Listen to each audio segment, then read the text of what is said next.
Nuestro invitado de hoy en El Reservado, José Francisco Domínguez del Postigo, preside el Consejo Audiovisual de Andalucía, un órgano que se ocupa y preocupa de defendernos frente a los abusos de una sociedad cada día más pegada a una pantalla. Pero antes, Domi del Postigo fue estrella rutilante del universo mediático durante mucho tiempo. Del andaluz como semilla germinal de Canal Sur Radio y como conductor de muchos programas televisivos señeros en la autonómica.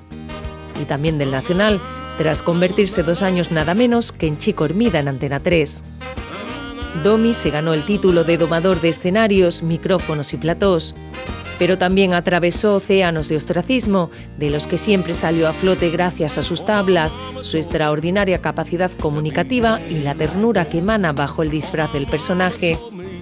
Hoy vamos a tratar de desvestirlo en El Reservado. No se asusten, pasen y vean.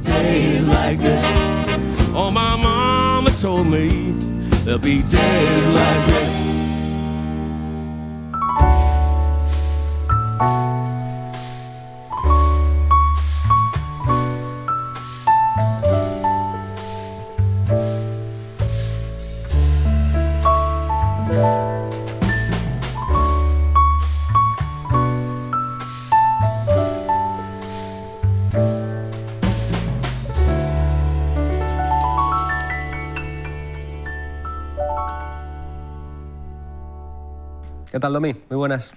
No puedo estar mejor. Muchísimas gracias. Yo sí que estoy bien. Sentado delante de un compañero al que conozco y respeto hace muchos años, en una emisora de mi ciudad que pagan todos los malagueños y, por lo tanto, a la que tienen derecho para conocer sus cosas, sus gentes y lo que de verdad les pueda concernir y entretener con seriedad. Oye, pues yo un poco atribulado de estar delante de un monstruo de la televisión, aquí yo pequeñito, recién llegado a esto prácticamente, un poco asustado. Bueno, tú eso lo dices para que te eche alguna que otra flor en compensación, pero no lo voy a hacer para que no... Nunca está de más. Bueno, está bien. Tú tienes bastante dilatada experiencia en el mundo de la prensa, que no es ni muchísimo menos poco complejo.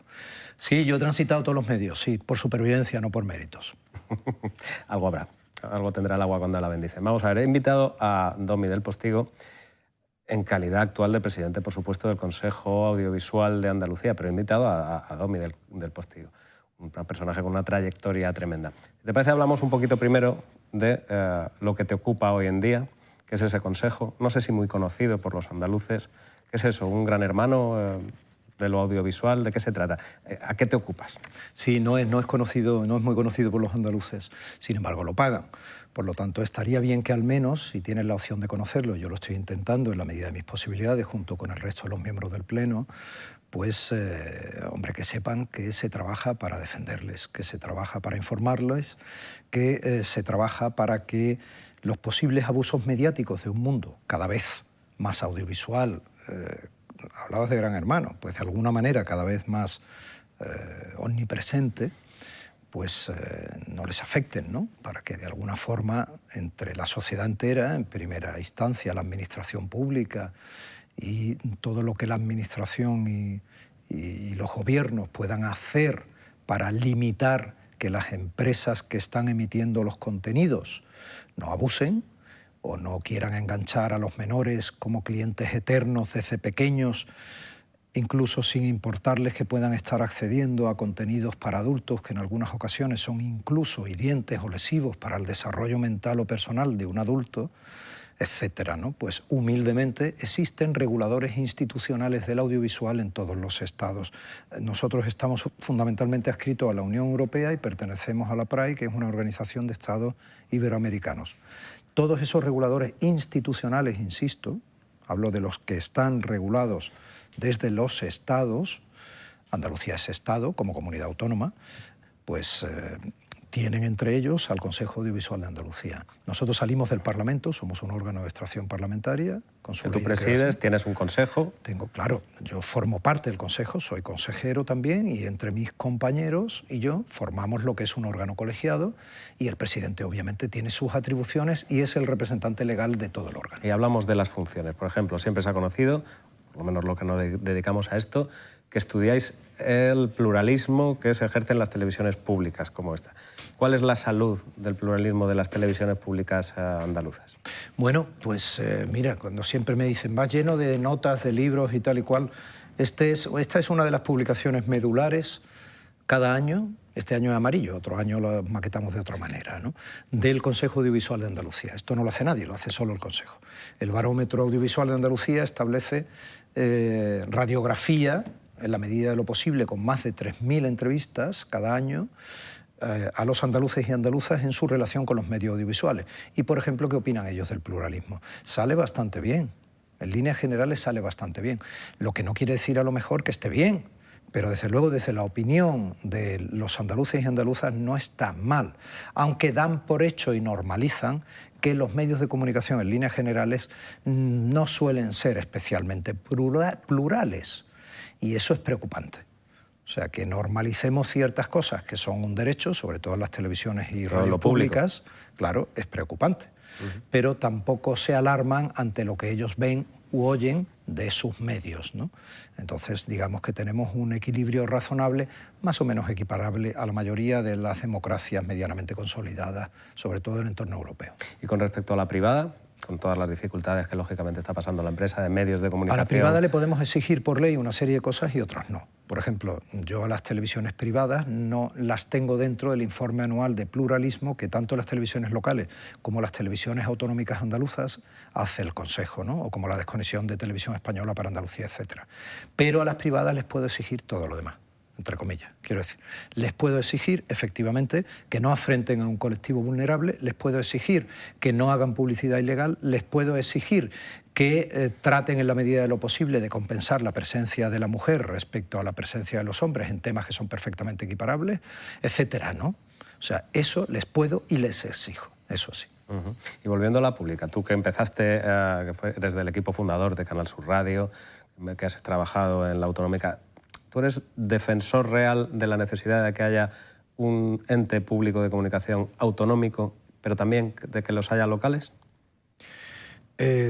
Eso a veces pienso más que sí y otras menos que sí, pero todavía no he dejado de pensar que sí. Pero muchas veces solo pretendemos contestar lo que más o menos es políticamente correcto en cada contexto, pero la verdad es lo que es, y nunca es triste la verdad, como decía Serrat, que ahora tiene ya se nos ha metido en octogenario, lo que no tiene remedio.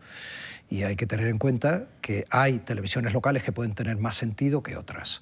Y sobre todo lo que hay que exigir es que la programación de las televisiones locales lo tenga sentido, sea verdaderamente útil, se diferencien en su programación de lo que puede hacer cualquier otra televisión y efectivamente cumpla con los criterios y las leyes.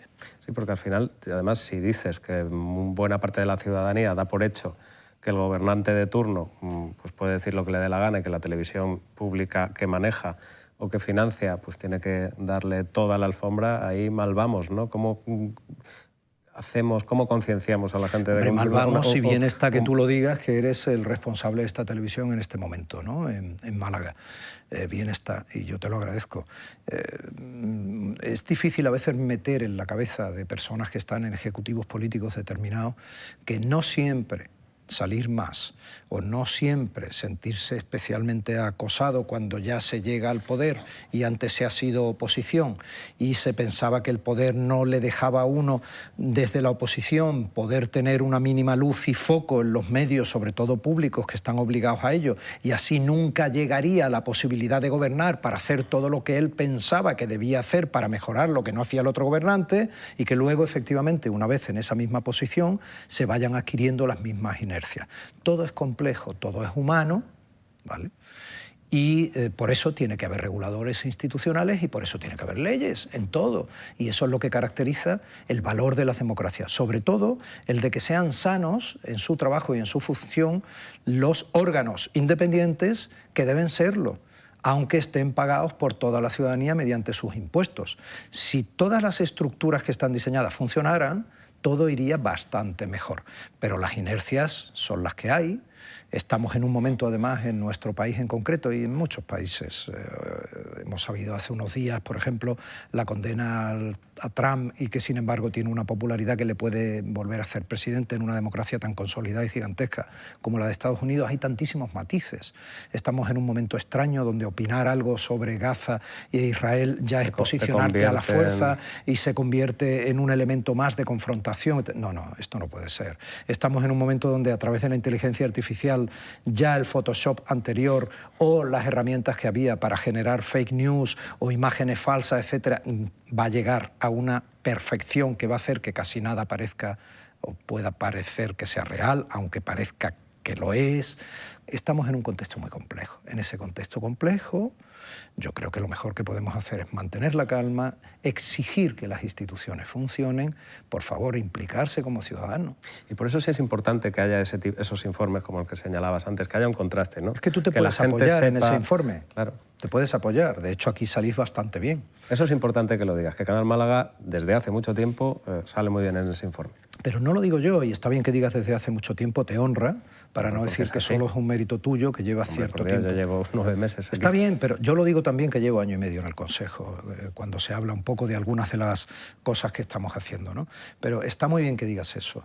Quien hace los informes son los técnicos. Y los técnicos son funcionarios que la mayoría de ellos llevan más de una década, por ejemplo, en este órgano, ¿no? Entonces, está muy bien que también esté así establecido. Cuando en un momento determinado, según a quién le interesan, o cuando yo voy al Parlamento, obviamente, a rendir cuentas, por ejemplo, de lo que son los informes anuales, que lo he hecho hace muy poco con lo que se ha hecho ya este año pasado, que ya sí correspondía completo a mi presidencia, bueno, pues hombre, muchas veces ves que se repiten, lo que hablábamos antes de las inercias, a la hora de preguntar, criticar, tal. Serenidad, información y pensar que los técnicos no deben ser presionados, que hacen su trabajo y que ya a veces es muy difícil torcer ese trabajo porque se utilizan herramientas que también, desde el punto de vista tecnológico, quiero decir, están inapelables, ahí. Claro. Luego tú puedes hacer, iba a hablar de un informe determinado, de un hombre determinado, muy conocido en este país a nivel nacional, pero bueno, lo voy a dejar para no posicionarme, pero es que a veces hay cosas... Tú puedes hacer la cocina que quieras, siempre se ha dicho, pero por mucha cocina que quieras hacer, a no ser que dobles una herramienta... O que el dato es el dato. El dato es el dato. El dato es el dato. Oye, Domi, pero lo que sí es cierto es que en los últimos tiempos del Consejo Audiovisual, coincidiendo con tu presidencia seguramente, se habla también de pequeñas pantallas. No se habla solo de lo que siempre se ha hablado, de televisiones, de las autonómicas, no. Hablamos de pequeñas pantallas, hablamos de cómo determinados contenidos están llegando y condicionando la vida de nuestros menores. Habéis convocado recientemente unas jornadas muy interesantes de cómo los primeros nativos digitales, cómo está afectando a esos chavales que ahora mismo son adolescentes, el haber dispuesto de un teléfono móvil con todo el contenido que les llega desde muy pequeñitos, desde muy temprana edad. Es interesante las conclusiones, y te diría que aterradoras las conclusiones que habéis sacado. Nos está pasando a todos. Tú sabes, yo soy el hombre de los gerundios. Nos está pasando a todos y había que advertirlo. El año pasado, cuando hicimos la jornada anual del CA, también en el Parlamento. Porque el Parlamento nos representa a todos, no solo a un partido sobre otro, no es el Ejecutivo, nos representa a todos. Entonces, sobre la indefensión de los menores ante el porno en Internet, tuvimos la suerte de que vino gente de un nivel de excelencia impresionante, por ejemplo, el director de la ADCON, que es un psiquiatra, el señor Ferre, que es un psiquiatra premiado además por la atención que se le dio a las víctimas en el 11M, después del atentado a los trenes islamistas y tal. Y nos dijo que tuvieron que crear una estructura, una unidad clínica de adicción a la comunicación, a la hora de traumatología, en el Hospital Gregorio Marañón, un hospital público, no hablamos de cosas privadas. Entonces yo le dije, pero usted con la agenda que tiene ahora mismo se va a ir, ni siquiera se va a quedar a comer. Otras personas que vinieron también de una gran valía. Ha sido usted muy amable, le tengo que agradecer, pero ¿por qué ha aceptado una invitación que le complica la vida? Tampoco somos Andalucía, no somos... Y me dijo, ¿por qué no me habían llamado nunca? Fíjate. Entonces, están pasando cosas desde hace tiempo y, sin embargo, no habían ocupado el foco mediático. Pero por fin están reventando, por eso hemos llamado a estas jornadas primeros nativos digitales, porque los nativos digitales de ya, al menos ya van a nacer o se están desarrollando ahora mismo chiquititos, viendo que de esto se habla, que la sociedad está diciendo, un momento, nos está afectando. Teníamos razón cuando pedíamos ayuda porque el niño se encierra en el cuarto con el móvil. O sea, no nos hace caso. Desde la pandemia todo esto se ha complicado más porque no todos teníamos las mismas herramientas para que mi hijo diera clase en las mismas condiciones. Se ha quedado la inercia de que se quede encerrado delante de la pantalla cuando viene, etcétera, miles. Entonces, todo esto nos está pasando desde hace tiempo. Y había que contarlo y se está contando. Y hay personas que llevan años luchando desde su investigación clínica, desde la docencia, desde la asociación de las familias, desde la Fiscalía de Criminalidad Informática, etc. Muchos de ellos, como sabes, estuvieron representados en esas jornadas que tan generosamente pudiste... Porque fueron muy interesantes y allí se puso de manifiesto pues, la inconsciencia también natural con la que... Porque estamos en el primer paso quizá de esta revolución de la información, de Internet, de todo, pero que tenemos que ir poniendo puertas al campo, por mucho que se diga que Internet es el campo al que no se le pueden poner puertas. Sí, el Consejo no puede sancionar, por ejemplo, como puede sancionar a los medios convencionales en Internet, a no ser que se den, como ya nos habilitaba la Ley General de Comunicación Audiovisual, que se aprobó en julio de 2022, que se den una serie de circunstancias, ¿no? Que quien está emitiendo en Internet lo haga desde Andalucía. Tú sabes que muchas de estas corporaciones, páginas web, etcétera, lo hacen desde o paraísos fiscales o lugares remotos del mundo, en fin, ¿no? Quiero decir, se tienen que dar una serie de circunstancias, o que se dedique en su contenido específicamente al Andalucía o a un colectivo andaluz o al pueblo, lo que va diciendo, ahí sí podemos intervenir. Incluso podríamos llegar a una sanción, ¿no? Las sanciones del Consejo son serias, porque cuando el Consejo puede sancionar por ley, ahí agota la vía administrativa y ya entramos en otro. Pero sí podemos hacer lo que estamos haciendo, ser un intermediario con certificado sólido institucional ante cualquier entidad y ante la Unión Europea, y en eso estamos. Y dar esa voz de alarma, por supuesto. Claro. ¿Tú sabes para lo que a mí me ha servido también el Consejo Audiovisual de Andalucía? ¿Como padre o para qué? No, algo mucho más prosaico. Aparte de que uno se acojona un poco cada vez que recibe una carta aquí del Consejo, dice, a ver qué hemos hecho mal, que hasta ahora la verdad es que no ha ocurrido. Pero cuando veo la firma de su presidente veo que te llamas José Francisco Domínguez del Postigo. Mi madre me puso José Francisco, mi madre era pobre. Que en paz descanse mi madre. Que me parece una cosa preciosa. Al final, es verdad que has renunciado al nombre de pila que te pusieron tus padres para honrar el nombre de tus padres. Los dos. Correcto. ¿Y eso cuándo ocurrió y cómo se te ocurrió? Los dos. Eso pasó... la primera vez que estuve en una televisión nacional trabajando, que fue con Jesús Hermida, al que lloro, todavía firmaba como José Francisco Domínguez. He visto por ahí alguna cosa de Antena 3 Televisión, alguna cosa de archivo, y digo, mira... Pero a mí ya me decían Domi. Jesús me decía, Domito, tal. Y era desde la escuela, cuando los Gutiérrez se les decía Guti, los González Gonza, se hablaba por el apellido, pero cariñosamente o entre niños se apocopaba, ¿no? Y a mí me decían Domi. Entonces, excepto mi familia muy directa, nadie me llamaba José. Ya, y poco a poco fui entendiendo que... Y efectivamente hice eso que tú dices. Digo, voy a llevar el apellido de mis padres. Y así los honro y los honraré siempre. Mucha gente dice, presidente, ¿firmas como tal? Y digo, no, pon Domi del Postigo. Si es que yo he sido siempre Domi del Postigo en la edad, desde que he llegado a la edad adulta y antes, ¿no? Digo, por lo tanto, ponlo como tal, aunque obviamente luego la referencia legal sea... Pero yo en la firma de tus cartas me he enterado de tu nombre real. Por cierto, yo sabía que los de Bilbao nacen donde les da la gana, pero ¿qué hace un malagueño de pro naciendo en Baracaldo? Porque los de Málaga también. Ah, mira. Entonces, como malagueño, yo he nacido donde me ha dado la gana. A los malaguitas les cuesta más irse, ¿eh?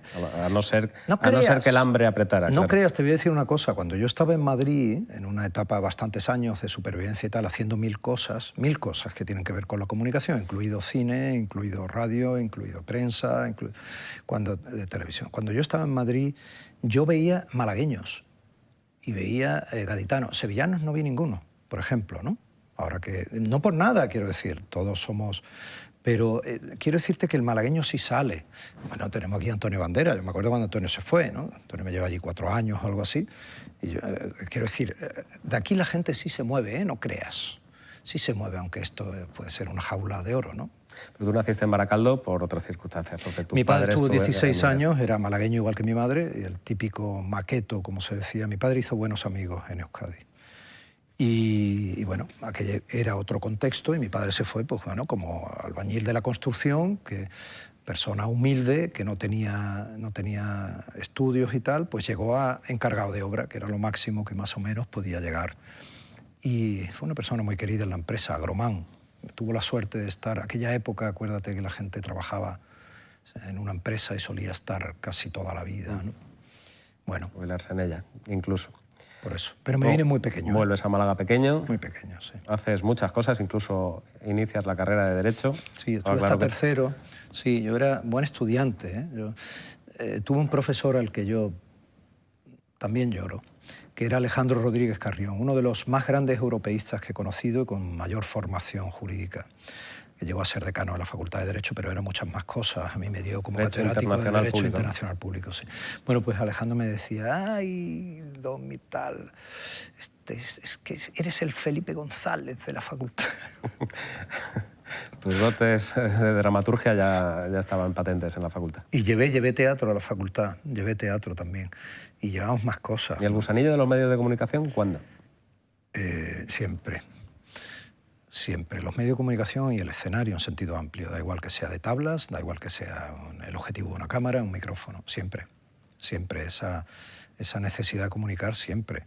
En el instituto ya fui actor de una obra de Güero Vallejo que se llamaba La ardiente oscuridad, muy potente, que la dirigía un magnífico profesor de lengua y escritor muy querido por mí también, que fue Jesús García Castrillo. Y siempre, siempre, siempre. Y bueno, cuando estaba haciendo Derecho iba a Radio Cadena Española por las tardes a hablar de cine y teatro. Y había un programa por la noche que llevaba Inmaculada Jabato, otra persona de la radio en Andalucía, que ya se ha jubilado, pues, y a partir de ahí... ¿Es verdad que te estrenas en televisión bailando con Sara Montiel? Sí.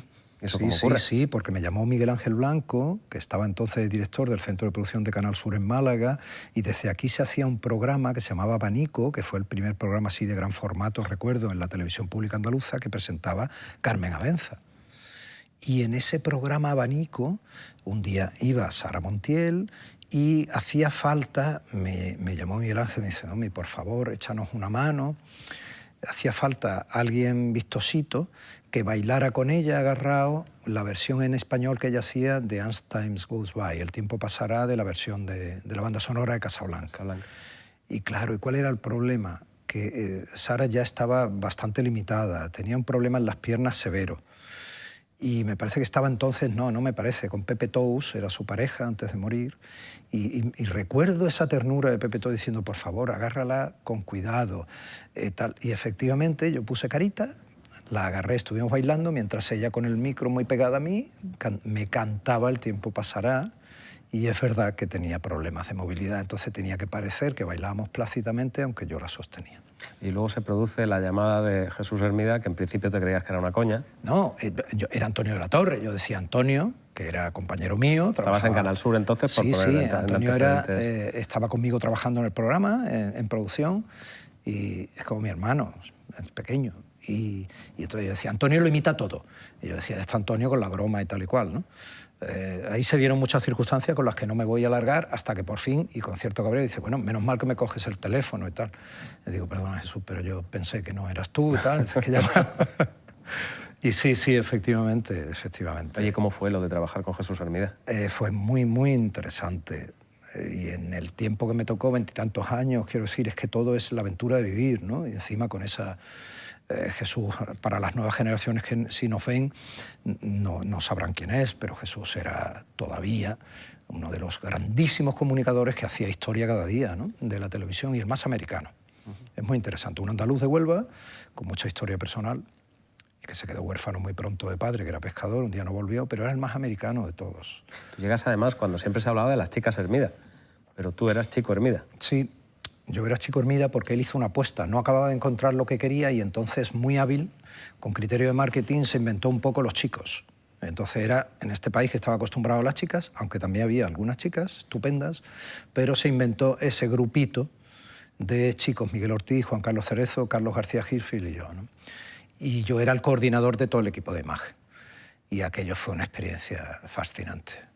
Fascinante. Yo ahí aprendí de televisión a hacer una escaleta, que es todo. En un guión de televisión, que se le llama escaleta, está todo. Ahí puedes meter todo, incluso a conocer muy bien la técnica, etcétera, ¿no? Y bueno, ahí lo aprendí todo. Y hacer también una televisión espectáculo, pero sin embargo, será por la nostalgia que tanto nos invade, creo que se compadece muy poco de la espectacularización de la televisión que estamos viendo ahora, ¿no crees? No es por la nostalgia, Fernando, que se analice. ahí están las facultades, y si no, pues bueno, en foros adecuados, ¿no? Con profesionales. No es por la nostalgia. Era una televisión con muchísima más hondura, más hechura. Yo pongo en mi web mía, en internet, el reto de entretener seriamente. La frase la busqué mucho y dije, esto es lo que hay que hacer. Todo es entretenimiento.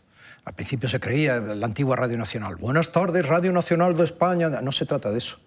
Se trata efectivamente de tener la herramienta en condiciones, se trata de tener una mínima capacidad de traspasar la cuarta pared, ¿no? Sea la que sea, y se trata de respetar muchísimo lo que estás haciendo. Yo recuerdo cuando me llamaba Luis Vaquero Vega, que en paz descanse, fue un tiempo director de Radio Cadena y luego de Canal Sur Radio, y me decía, es la 1. Y yo decía, ¿qué he dicho? No, es que había dicho son las 1:05. O sea, yo tenía 19 años. Es la 1. O sea, es que todo era la más mínima corrección. Era absolutamente importantísima. Y eso es lo que yo digo que es la vieja escuela. Y esa televisión espectáculo, pero seria, que te podías divertir a carcajadas, pero sin perderle el respeto a los contenidos y al medio, que en definitiva es respetando al ciudadano, que es el espectador. Esa televisión ahora técnicamente ha evolucionado mucho para bien, pero en contenidos y en hechura, no. ¿Qué es lo que está pasando hoy en día? ¿Qué es lo que está pasando hoy en día? ¿Pero ¿sí? ¿Cómo calificas lo que está pasando hoy en día? Eso que el formato se come el contenido y que no se buscan las personas más adecuadas para no complicarse la vida con esas personas, porque suelen tener criterio propio y una mochila de conocimientos más que suficiente para poder tener ese criterio. Son muchísimas. Si tú no, en toda la cadena de valor, no coges las personas adecuadas, en toda la jerarquía, desde el principio hasta el final, pues obviamente no se da la conexión, es casi como una neurona y otra. No fluye la conexión hasta brillar al final y encender la bombilla. Con lo cual no sabemos muy bien a dónde vamos. A lo mejor no lo hemos sabido nunca, pero es interesante sí saber, insisto, qué nos está pasando estando donde estamos. Porque al menos ahí podemos poner puertas al campo cuando el campo se nos llena de dinosaurios. Oye, ¿y se nos llena de gatos como en esta canción gatos como este, que has escogido? Si son gatos como este, fantástico. Esta canción tiene una historia además muy peculiar. Ahí detrás en la producción está Alan Parsons y gente muy valiosa.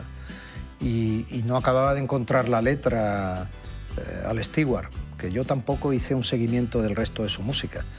Pero después de muchas vicisitudes, clavó esta pequeña historia de amor, donde una especie de mujer mágica se te aparece y es la metáfora de todo aquello que cuando probablemente se acabe esto de la existencia, será lo que recordemos en el último minuto de vida y nos haga encendernos otra vez durante ese ratito.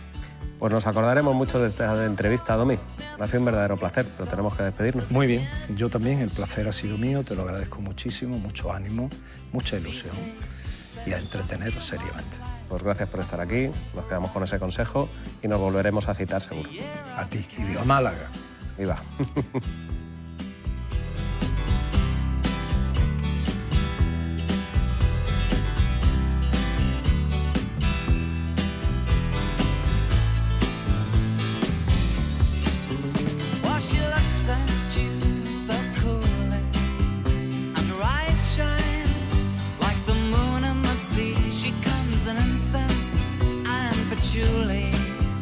So you take her